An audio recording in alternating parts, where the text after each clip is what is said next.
The stars twinkled silently in the vast emptiness of space as the Earth's flagship Atlas drifted near Jupiter's orbit. Captain Thomas Reed stood on the bridge, his weathered face reflecting the soft glow of the control panels.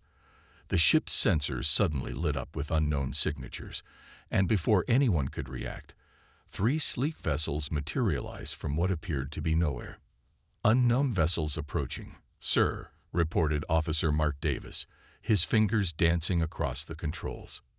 They're massive. The alien ships dwarfed the Atlas, their hulls gleaming with an otherworldly metallic sheen. The crew watched in awe as a message appeared on their main screen, written in perfect English. "Greetings, Earth vessel. We represent the Galactic Council. We come in peace." Within hours, the news of first contact spread across Earth. The United Nations hastily assembled an emergency meeting, and James Walker, a decorated military veteran and strategic advisor, was called to attend. As one of Earth's foremost experts in military technology, his insights would be crucial. The Council representatives, tall beings with metallic-tinted skin, arrived at the UN headquarters in New York. Their leader, Ambassador Dell, spoke with a voice that seemed to echo with ancient wisdom. "We have watched your species for some time. Your progress is remarkable, though you have much to learn." During the initial discussions, the topic of military technology arose. Walker observed as the Council representatives examined Earth's weapons with barely concealed amusement. Ambassador Dell picked up a standard-issue military rifle, turning it over in his long fingers. "You still use chemical propulsion for your weapons?" Dell's translator conveyed his incredulous tone. "How? Quaint. We abandoned such primitive methods millennia ago." Walker kept his face neutral, but his mind was already analyzing. He noticed how the Council members wore no visible weapons, only small devices on their wrists that hummed quietly. "Our energy-based weapons and shield systems have made such crude methods obsolete," Dell continued, placing the rifle down with something close to pity. "As part of your membership application to the Council, we would naturally expect Earth to upgrade its defensive capabilities." The UN representatives nodded eagerly, but Walker noticed something in the Council members' demeanor that troubled him. Their confidence bordered on arrogance, and their dismissal of Earth's technology seemed premature. "Perhaps a demonstration," Walker suggested, speaking for the first time. "We could show you our current military capabilities." The Council members exchanged glances that could only be described as amused. "If you insist," Dell replied. "Though I assure you, we are quite familiar with the limitations of projectile weapons." At the nearby military base, Walker organized a display of Earth's various weapon systems.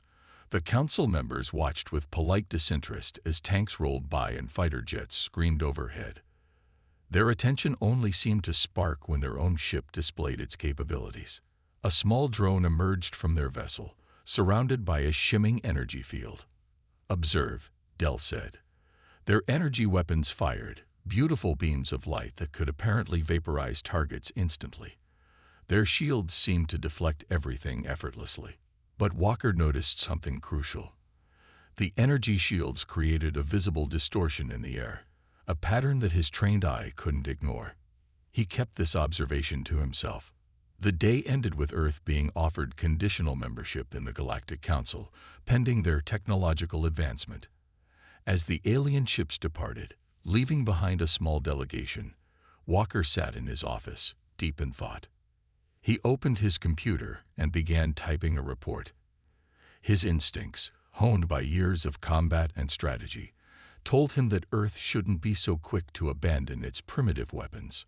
Something about the Council's display had struck him as theatrical rather than practical. Sometimes, he muttered to himself, the old ways persist for a reason. As night fell over New York, the stars seemed different now, knowing what lay among them. Humanity had taken its first steps into a larger galaxy, but Walker couldn't shake the feeling that they shouldn't be so quick to dismiss their own strengths. The Council's laughter at human weapons might yet prove premature. Little did anyone know This was just the beginning of humanity's journey to prove its worth among the stars. 2 weeks after first contact, the Galactic Council's military assessment team arrived on Earth. Their ship, smaller than the first delegation's vessel but still impressive, landed at a specially prepared facility in Nevada.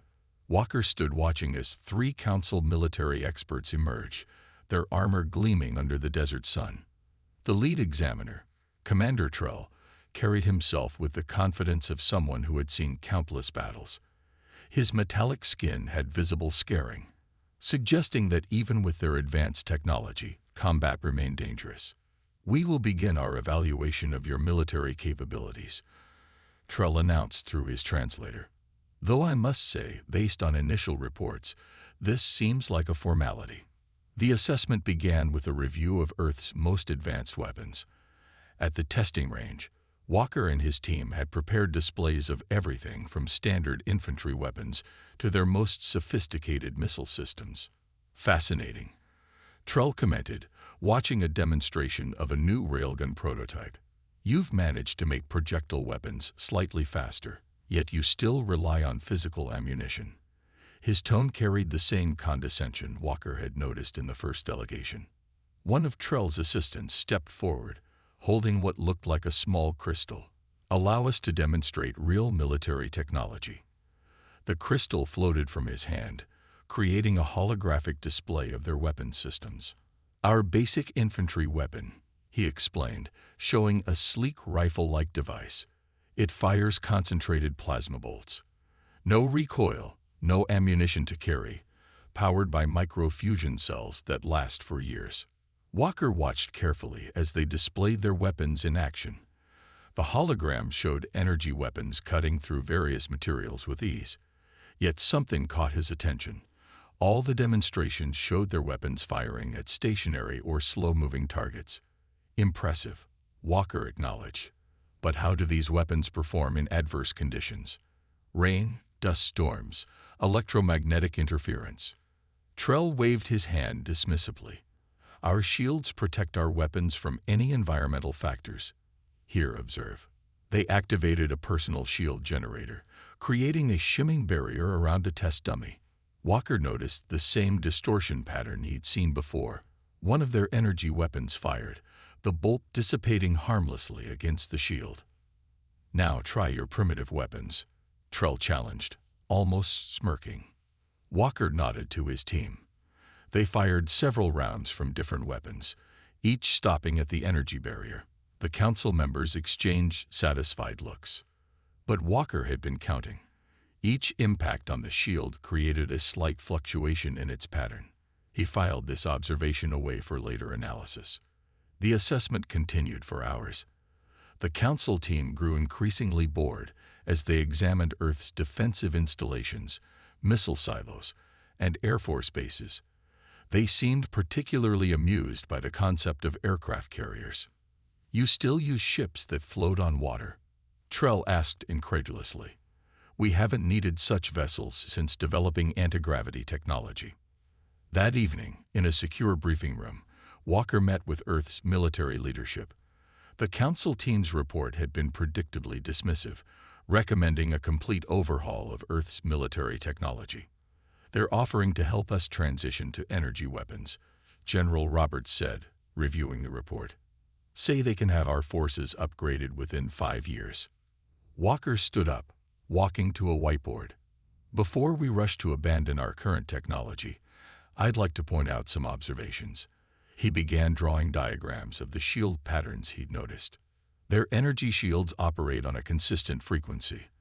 They're excellent at deflecting energy weapons and high-speed impacts, but..." He paused, circling a particular point in his diagram. "They have to cycle. It's barely noticeable, but it's there." The room grew quiet as the implications sank in. Walker continued, "I don't think we should be so quick to discard our primitive weapons. There's something they're not telling us about their defenses." As the meeting concluded, Walker stayed behind, reviewing footage of the demonstrations. In the corner of one video, he noticed something interesting. When dust from the desert wind hit their shields, it passed through at certain points. "Everything has a weakness," He muttered, making notes. We just have to find it. The sun set over the Nevada desert, casting long shadows across the testing range. In his office, Walker began drafting a proposal. Maybe, just maybe, humanity's outdated technology would prove more valuable than anyone suspected. 3 months after the military assessment, the first reports of attacks on Council worlds began to arrive. Walker sat in an emergency meeting at the UN, watching footage of devastation caused by an unknown hostile species the Council called the Swarm. The grainy recording showed massive insectoid ships tearing through Council defenses like paper. Their energy shields, which had seemed so impressive during the demonstrations, flickered and failed against the Swarm's weapons. Ambassador Dell's usual composure had cracked. 3 outer colonies have already fallen, he reported, his metallic skin dulled with stress. Our weapons, they're not as effective as we hoped. Walker studied the footage carefully. The Swarm ships moved erratically, their hulls covered in some kind of crystalline armor that seemed to disperse energy weapon impacts. The Council's advanced technology was struggling against this unexpected threat. What exactly are we dealing with? General Roberts asked, leaning forward in his chair. They emerged from uncharted space, Dell explained. Their ships are biological constructs, merged with crystalline technology we don't understand. Our energy weapons disperse across their outer shells. And our shields. He paused, looking troubled. They'd found ways to disrupt our shield frequencies. More footage played on the screens. Council ships, proud and powerful, reduced to drifting wreckage. Their elegant energy weapons splashed harmlessly against the Swarm's crystal-plated hulls. Walker noticed something interesting about the Swarm's attack patterns. They don't use energy shields, he observed. They rely on physical armor. Has anyone tried using kinetic weapons against them? The Council members exchanged uncomfortable glances. Our civilizations abandoned such weapons ages ago, Dell admitted. The production facilities were converted or dismantled. In the following weeks, the situation deteriorated rapidly. More Council worlds fell under attack. Reports came in of entire defense fleets being neutralized, their advanced technology rendered useless against the adaptive crystals of the Swarm. Walker worked late into the night, analyzing every piece of combat footage he could access. He started noticing patterns in the Swarm's armor structure. The crystals had regular formations, weak points that might be vulnerable to the right kind of impact. Earth began quiet preparations. While the Council focused on evacuating threatened worlds, human factories increased production of conventional weapons. Walker supervised the modification of several weapon systems, adapting them for space combat. Sir, a young engineer approached Walker one evening, holding a tablet. We've run simulations of our railgun impacts against the crystalline structures. Look at this. The simulation showed a kinetic round striking a crystal pattern similar to the Swarm's armor. The impact created a resonance pattern, shattering the structure. Walker smiled for the first time in weeks.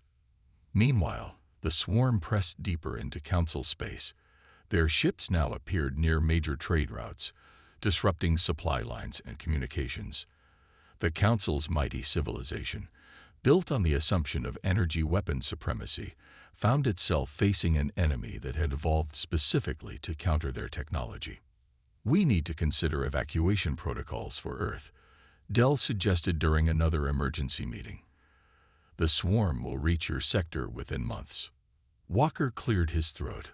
Or we could fight. The Council members looked at him with a mixture of pity and frustration. With projectile weapons, Trell scoffed. Against ships that cross interstellar distances. Sometimes the oldest solutions work best, Walker replied, bringing up his team's simulation data. We've been studying their armor structure. It's designed to disperse energy, yes, but it has vulnerabilities to good old-fashioned kinetic impacts. The room fell silent as he explained his findings.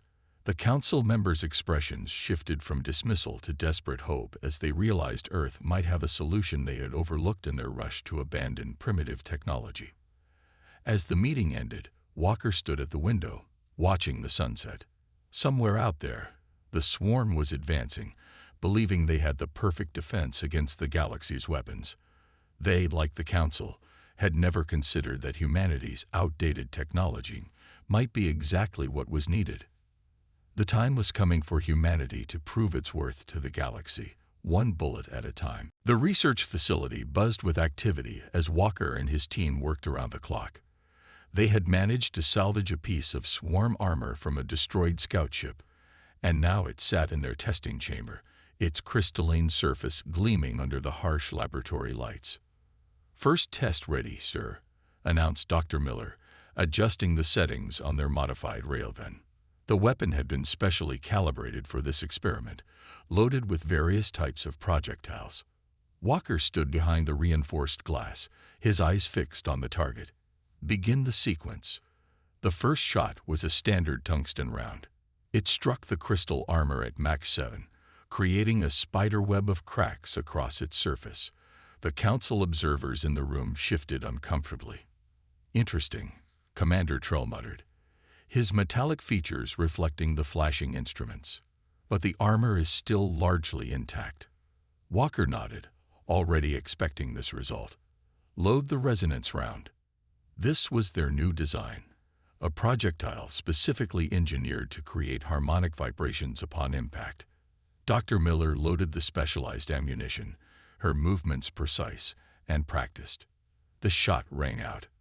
The round struck the crystal armor and something remarkable happened. Instead of just cracking, the entire structure began to vibrate. Seconds later, it shattered completely, pieces scattering across the testing chamber. "By the stars," Dell whispered, his previous condescension replaced with astonishment. "How did you know?" Walker pulled up the analysis on a nearby screen. "Crystal structures have natural resonance frequencies. Your energy weapons were being dispersed because the swarm's armor is specifically designed to handle energy dispersion. But a physical impact at the right frequency." He gestured at the shattered remains. "Well, you can see the results."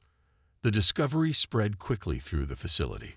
Engineers began modifying existing weapon systems to incorporate the new resonance rounds. But Walker knew they needed more than just ammunition. They needed delivery systems that could work in space. "The problem," he explained to the assembled military leaders, "is getting close enough to use these weapons effectively. We need ships that can survive long enough to land a shot." That's when the unexpected happened. Their perimeter sensors blared to life. A swarm scout ship had been detected on the edge of the solar system, heading straight for Earth's first colony on Mars. "They're testing our defenses," Trell stated grimly. "Standard procedure before a full invasion." Walker saw their opportunity. "We have a prototype ship equipped with the modified weapons. Let me take a team to intercept them." The debate was short. With the Council fleet still days away, Earth's prototype vessel was their only chance to protect the Mars colony. Walker selected his crew, all veterans trained on the new weapons, and they launched within hours. The prototype ship, named Thunderchild, was ugly by Council standards. It bristled with railguns and conventional thrusters instead of their elegant gravity drives. But Walker knew its appearance didn't matter. They intercepted the swarm scout near Phobos. The enemy vessel, expecting easy prey, moved in with typical confidence. Its crystalline armor glittered in the dim Martian sunlight. "All guns, target the joint sections I mark," Walker ordered. "Fire when ready." The Thunderchild's railguns roared to life. The first salvo of resonance rounds struck true. The swarm ship's armor began to vibrate, then crack. More shots followed, each hitting at precisely calculated points. Within minutes, the scout ship was reduced to drifting fragments. The Council observers aboard Thunderchild stood in stunned silence. Walker was already analyzing the combat data. "The resonance effect works even better in vacuum," he noted. "No atmospheric interference." As they returned to Earth, news of their victory spread rapidly. The Council's dismissal of human weapons had given way to desperate hope. They had found a weakness in the seemingly invincible swarm. But Walker knew this was just the beginning.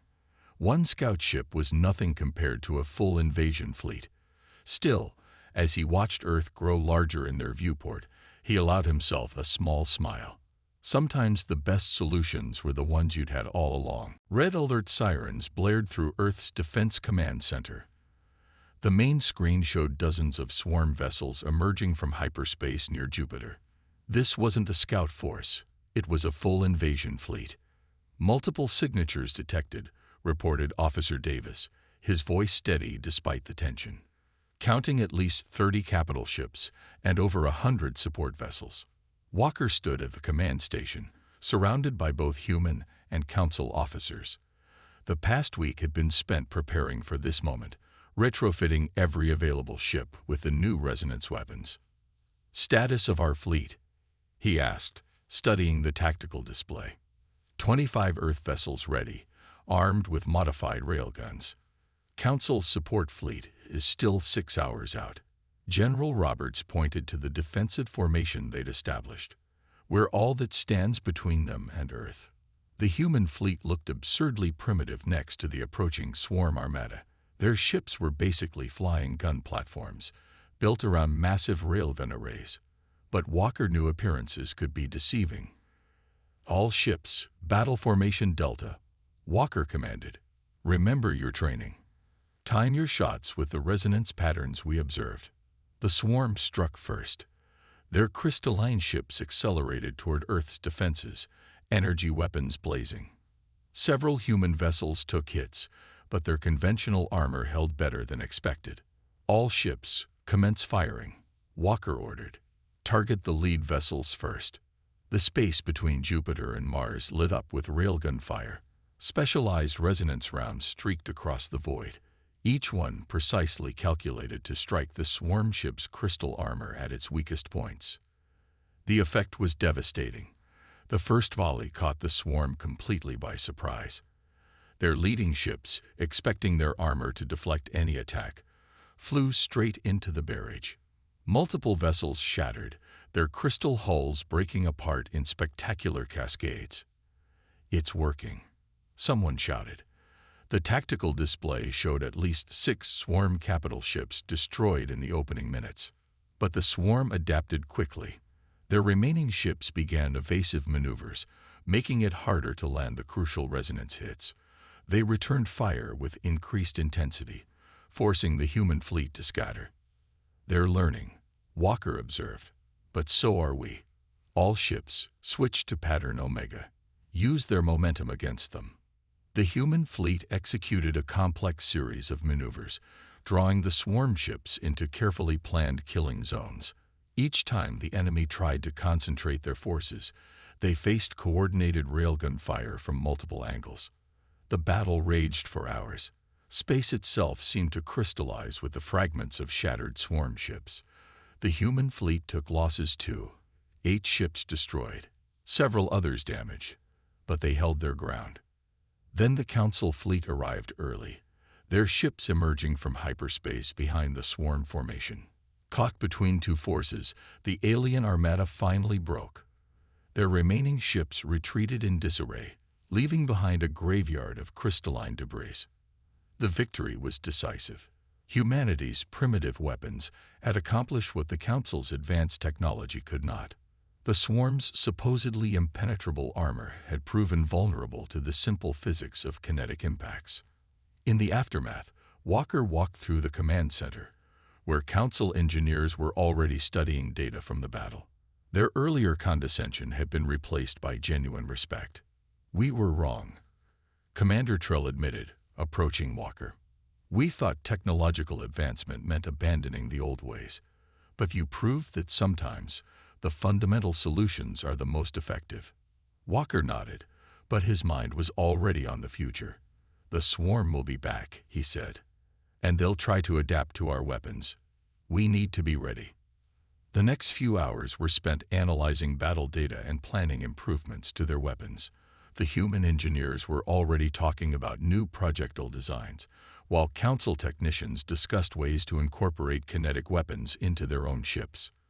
As the day ended, Walker stood at the observation deck, watching cleanup ships collecting debris from the battle. The scattered crystal fragments caught the sunlight, creating a strange, beautiful display. Humanity had just fought its first major space battle, and they'd won using technology the Galactic Council had laughed at just months ago. But more importantly, they'd shown that sometimes the oldest solutions were still the best ones. The age of human innovation in galactic warfare had begun. The Council's main chamber was packed with representatives from 100 worlds. Walker stood at the podium, surrounded by holographic displays showing Earth's weapon designs. The same council members who had once mocked human technology now listened intently to every word. "The key is mass production," Walker explained, pointing to the schematics of the resonance rounds. "We can modify existing factories to produce these weapons within weeks. Every world can defend itself." After Earth's victory, requests for human military assistance had flooded in from across the galaxy. The swarm had attacked 3 more systems, but now the Council worlds were fighting back with newly installed railgun defenses. "Our factories are ready," Dell announced, his metallic skin gleaming with renewed confidence. "We've already converted 2 major production facilities to manufacture these weapons."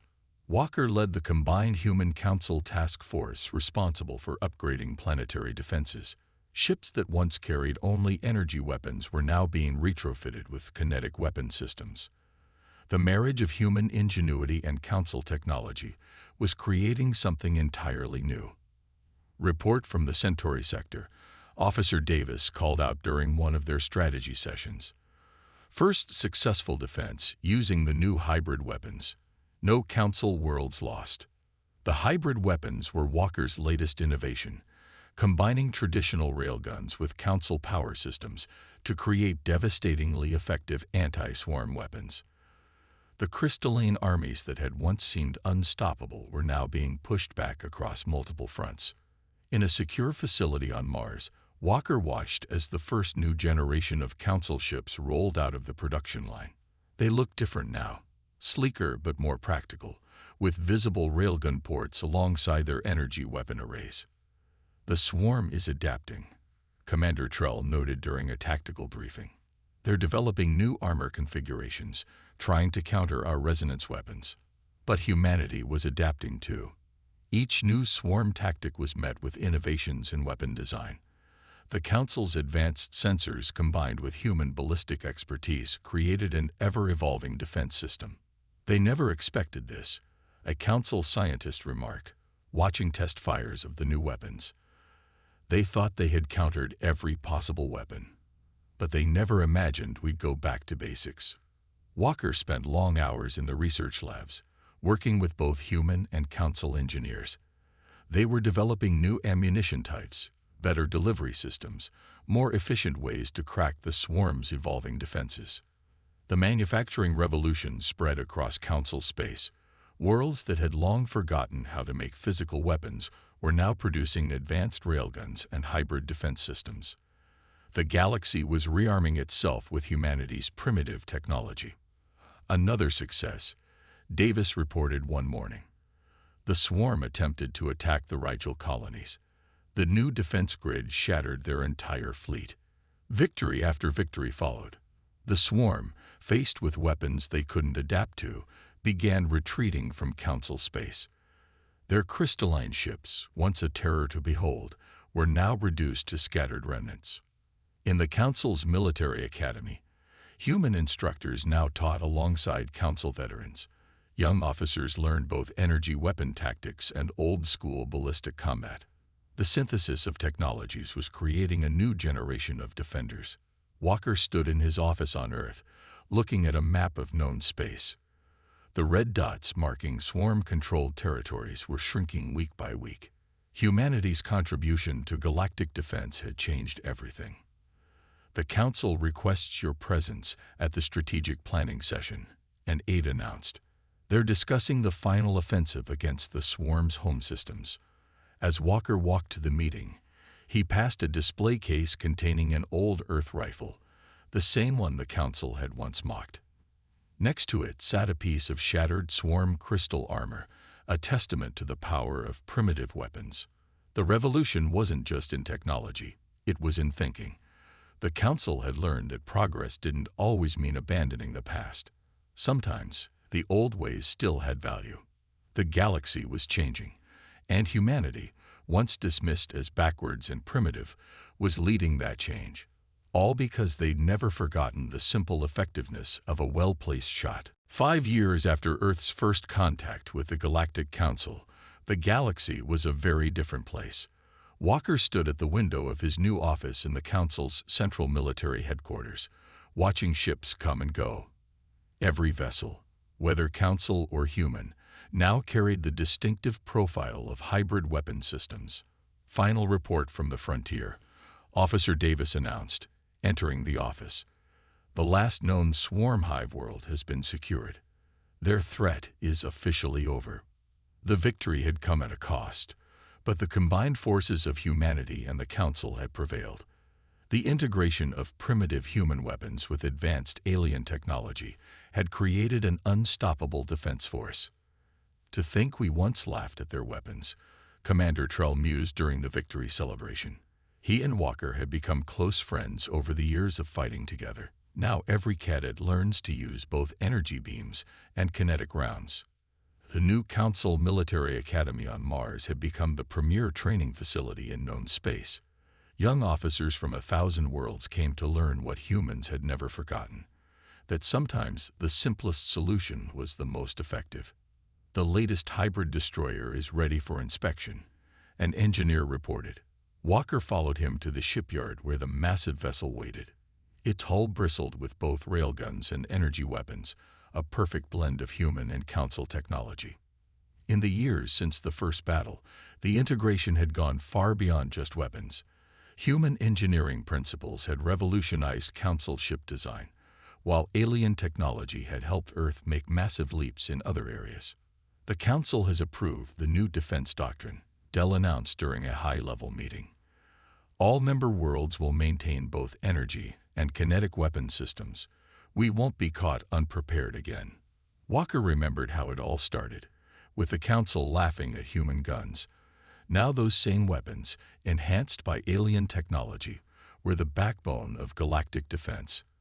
Every Council world had its own railgun production facilities. In the training halls, young cadets practiced with both types of weapons. The old divide between primitive and advanced technology had disappeared. Now it was all just part of the arsenal, each tool having its purpose. Another trade delegation from the outer systems, Davis reported. They're requesting our weapon designs and training programs. Earth had gained enormous influence in galactic affairs.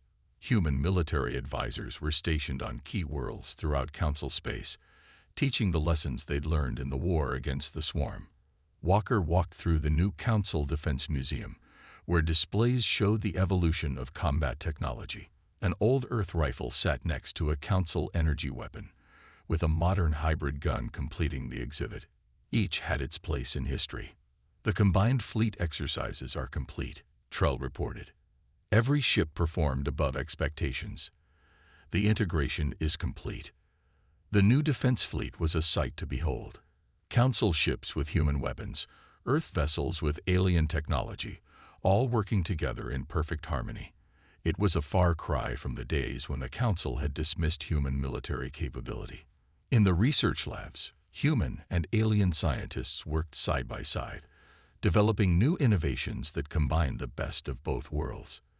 They had learned that true advancement came not from abandoning the old, but from building upon it.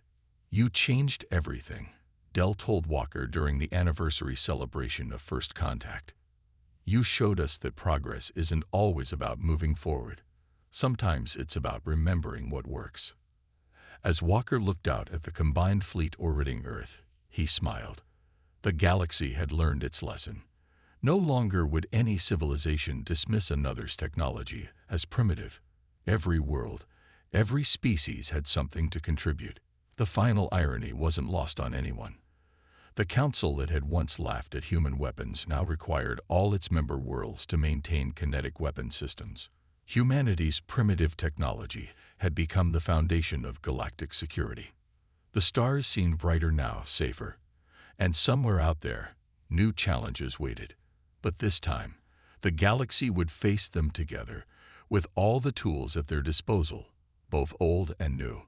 The laughter had stopped long ago. Now, there was only respect.